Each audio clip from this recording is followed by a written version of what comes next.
Hello. This is vlog number 4, my daily vlogs, where I talk about my cartoons, go into a bit more depth, just discuss the ideas behind them. And today's will be here, next to my head. Sorry for the coughing, I've just had lunch. I always do this right after lunch. And I'm a little, only listening to yourself. And only talking to yourself, basically creating echo chambers, often with yourself, and also your friends as well. It's quite common. It's much easier to just be friends and who have similar opinions to yourself. It's easier, but it's definitely not at all healthier, I would say.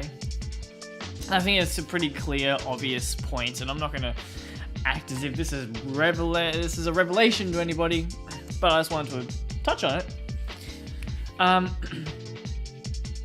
We often live in we seem to live in a time where it's very easy to be offended, or it's very easy to feel like it really means something to be offended.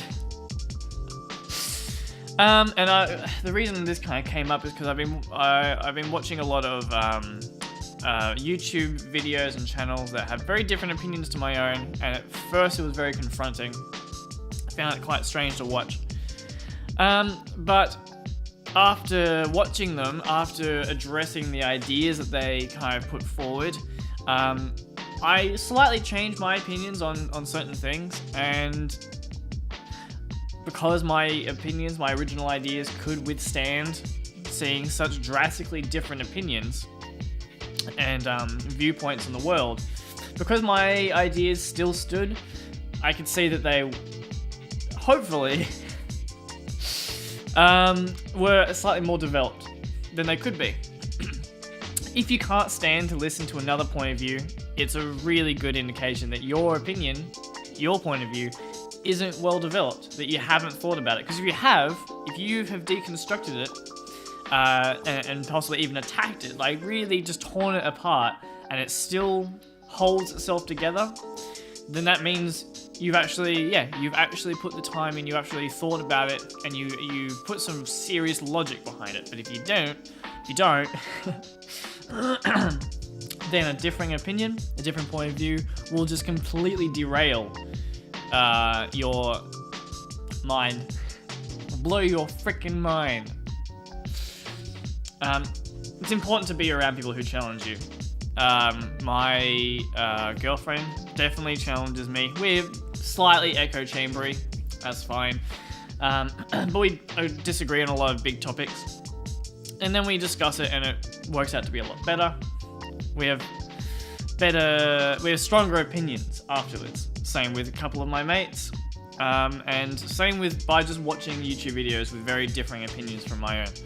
It helps shape your own ideas, and it's really important to do. So, anyway, that's kind of it. Just a small one. I know it's not news to anyone, but if you hear something that you don't like, don't just shut it out. Obviously, don't just shut it out. It's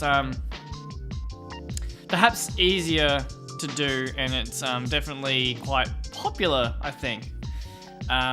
When you see videos, perhaps if you're an alt-left and you see videos of the alt-right, and then you just completely shut it out and just attack them directly without any, just trying again. So then you might just attack the other side without any particular thought or logic behind it.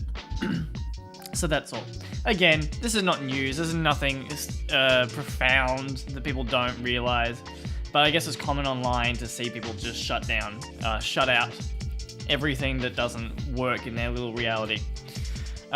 So perhaps just a little reminder to just listen to other people. And yeah, your opinions will be a lot stronger, better, well-formed, if you allow them to be deconstructed and derailed by other people and other opinions. As long as they're valid as well. You don't have to just listen to them and think, oh, they're valid. They can be wrong. They can absolutely be wrong, just as you can be wrong. They aren't just inherently just an opinion. There also can just be a lack of logic behind it. So, yeah, that's all.